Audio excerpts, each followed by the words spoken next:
వీళ్ళకు ఆ బెనిఫిట్స్ ఇవ్వలేక, ఉద్యోగులు అనే వాళ్లకు రిటైర్మెంట్ బెనిఫిట్స్ ఇవ్వలేక వాళ్ళకి ఏజ్ను పెంచుతున్న సందర్భం.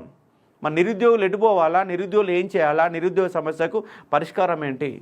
కాబట్టి ప్రభుత్వం మెడల్ వంచడం కోసం, ఉద్యోగాల కోసం జీపీఓ, ఎస్ఐ, కానిస్టేబుల్ వాళ్ళు ఇస్తున్నటువంటి గ్రూప్స్, డిఎస్సి ఇవన్నీ ఉద్యోగాలని మన ఉద్యోగాలు మనం సాధించుకోవడం కోసం రాష్ట్రం మొత్తం ఉన్న నిరుద్యోగులంతా ఏకం కావాల్సిన అవసరం ఉంది.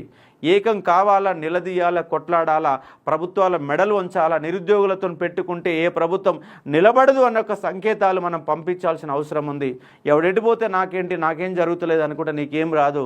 రేపు రాబోయే భవిష్యత్ తరాలు కూడా నాశనమయ్యే అవకాశం ఉంది. ఈ ప్రభుత్వాలకు ఒక ప్రణాళిక కానీ, ఒక క్రమమైన పద్ధతి కానీ ఏమీ లేకుండా రాష్ట్రాన్ని మొత్తంగా దివాలా చేసినటువంటి సందర్భాలు కనబడతా ఉన్నాయి. కాబట్టి మేల్కో ఓ నిరుద్యోగి, ప్రశ్నించు ఓ నిరుద్యోగి, ఉద్యమాల బాట పెట్టైనా సాధించుకోవాల్సిన అవసరం ఉంది. తెలంగాణలో ఒకప్పుడు సాయుధ పోరాటం వస్తే భూస్వామ్య వ్యవస్థ సగం నేల కూల్చబడింది. తెలంగాణలో ఒక నక్సలిజం వస్తే పూర్తిస్థాయిలో భూస్వామ్య వ్యవస్థ నాశనం అయిపోయింది. ఆ భూస్వాములు కొత్త అవతారం ఎత్తి పెట్టుబడిదారులుగా మారుతున్నారు. ఇప్పుడు పెట్టుబడిదారుల పైన వాళ్ళ నారాయణ చైతన్య లాంటి పెట్టుబడిదారులు కార్పొరేట్ వ్యవస్థ విద్యాన్ని మొత్తం కూడా కంప్లీట్గా ప్రభుత్వ విద్యారంగాన్ని సర్వనాశనం చేసింది. అలాగే ప్రైవేటు వైద్యం యొక్క కార్పొరేట్ వ్యవస్థ ప్రభుత్వం యొక్క వైద్యాన్ని నాశనం చేసింది. కాబట్టి వీటిపైన చర్చ జరగాల, నిరుద్యోగికి న్యాయం జరగాల. రాష్ట్రం యొక్క బడ్జెట్ ఎటుపోతుంది, ఎంతమంది ప్రభుత్వానికి నిజంగా రాష్ట్రంలో అది ఉపయోగపడుతుంది, ఏ వ్యవస్థ ఎటుపోతుందనే అంశాలపైన చర్చలు జరగాల. 1980 దశకంలో పౌర సంఘాలు మేధావులంతా ముఖ్యమైన పాత్ర పోషించి తెలంగాణ రాష్ట్ర ఆవిర్భావానికి బలమైన పునాదులు వేస్తే ఇవాళ తెలంగాణ రాష్ట్రం వచ్చింది. అలాంటి చర్చలు ఇవాళ జరగాల్సిన అవసరం ఉంది. మేధావి వర్గం చర్చించాల్సిన అవసరం ఉంది. ఏం జరుగుతుందో చర్చించాల్సిన అవసరం ఉంది. ఇవాళ కార్పొరేట్ మాయ వలలో పడి ప్రభుత్వాలు మంత్రివర్గాలు, ఎమ్మెల్యేలు డబ్బులు లాక్కుంటూ, కమిషన్లు దొబ్బుతూ, కమిషన్లు తింటూ, 100 కోట్లకు పడగలెత్తుతూ రాష్ట్రాన్ని ఏ విధంగా నాశనం చేసే ప్రయత్నం జరుగుతుంది అన్న మేధావులలో చర్చ జరగాల. అవినీతి రోజు రోజు పెరుగుతున్న సందర్భం, ఎవడి స్థాయిలో వాడు అవినీతి, మనం కూడా అవినీతి పాల్పడుతున్న, ఓట్ల రూపంలో అమ్ముకుంటున్న, మన ఓటుని అమ్ముకుంటున్న సందర్భం. దాని ఫలితము నీ యొక్క రాబోయే భవిష్యత్ తరాలను నాశనం చేస్తుంది, నీ కుటుంబాన్ని నాశనం చేస్తుంది, నీ కొడుకుకు ఉద్యోగం రాకుండా చేస్తూ ఉంది. కాబట్టి దీన్ని మనం మేల్కొల్పాల్సిన అవసరమైన అంశాన్ని తెలుసుకునే ఒక ప్రయత్నం చేయండి. కాబట్టి దీని గురించి చర్చిద్దాం. ఉద్యమ బాటతోనే ఉద్యోగాలు, ఉద్యమ కార్యాచరణ ప్రకటిస్తాం, సిద్ధంగా ఉండాలని చెప్పేసి మీకు ఒక తెలియజేయడం కోసం వీడియో చేస్తున్నాను. మరికొన్ని అంశాలతో మళ్ళీ మీ ముందుకు వస్తాను. హాయ్ ఫ్రెండ్స్, నేను మీ Ashok Kumar. Welcome to Ashok academy. June 2 కోసం ఎదురు చూశాం. జూన్ 2 నాడు నిరుద్యోగులకు సంబంధించి ముఖ్యమంత్రి యొక్క ప్రసంగంలో ఏమీ లేదు. మళ్ళీ జూన్ 5 మంత్రివర్గ మీటింగ్.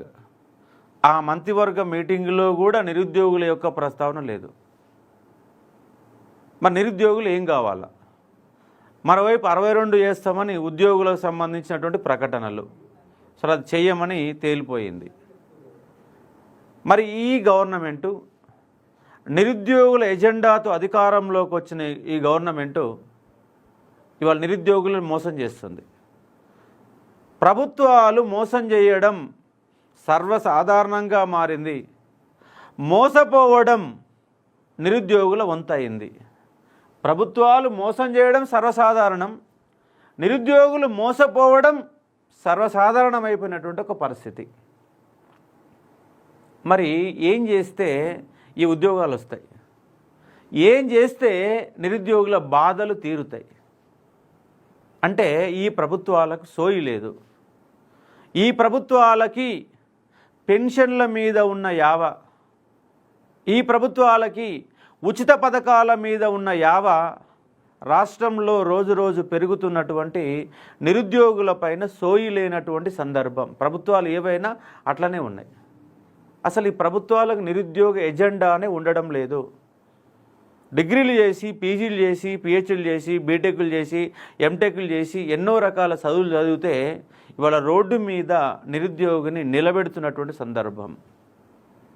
మరి ఏం చేస్తే మన సమస్య పరిష్కారం అవుతుంది అంటే నిరుద్యోగులు ఒక్కసారి ప్రభుత్వానికి గట్టిగా బుద్ధి చెప్పాల్సిన అవసరం ఉంది. నిరుద్యోగులంతా పిడికిలి బిగించాల్సిన అవసరం ఉంది. ప్రభుత్వాల మెడలుంచాల్సిన అవసరం ఉంది. కాబట్టి ఇవాళ ఈ గవర్నమెంటు జూన్ 2 క్యాబినెట్ మీటింగులలో మిగిలింది ఏంటంటే ఒక రిక్త హస్తమే. ఎలాంటి ప్రకటన రాలేదు. జీపీఓ వస్తుంది అన్నటువంటి ఆశతో ఉన్న నిరుద్యోగులు, ఎస్ఐ కానిస్టేబుల్ వస్తుంది అన్న ఆశతో ఉన్న నిరుద్యోగులు వీళ్ళు ఆర్భాటంగా 2 లక్షల ఉద్యోగాలు వాళ్ళ యొక్క భగవద్గీతలో ప్రకటన చేసుకున్నారు. కాంగ్రెస్ యొక్క భగవద్గీతలో 2 లక్షల ఉద్యోగాలు ఇస్తామని రాసుకున్నారు. మంచిగా ఎంత అందంగా రాసుకున్నారంటే అంత అందంగా రాసుకున్నారు. అది పోయింది. అసెంబ్లీలో 2 సార్ల ఇయర్ క్యాలెండర్ ప్రకటనలు చేసిరు. మరి ఇయర్ క్యాలెండర్ ఏమైందో అర్థం కాదు. ఎస్సీ వర్గీకరణతో అయిపోయినాక ఇస్తామని చెప్పి ఎస్సీ వర్గీకరణ అయిపోయింది. అసలు మీరు ఇస్తారా ఇయ్యరా? ఇయ్యకపోతే ప్రభుత్వం యొక్క గల్లా బట్టి గుంజాల్సిన అవసరం ఉంది. గల్లా బట్టి గుంజాల్సిన అవసరం ఉంది. అవసరమైతే నిరుద్యోగులు పాలకుల్ని దించేస్తారన్నటువంటి భయాన్ని కల్పించాల్సిన అవసరం ఉంది.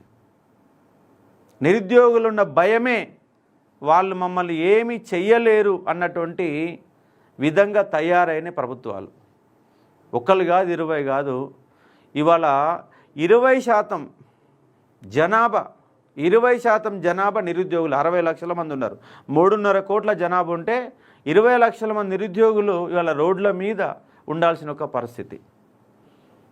నా హైదరాబాదులో నేను నాన్ లోకల్.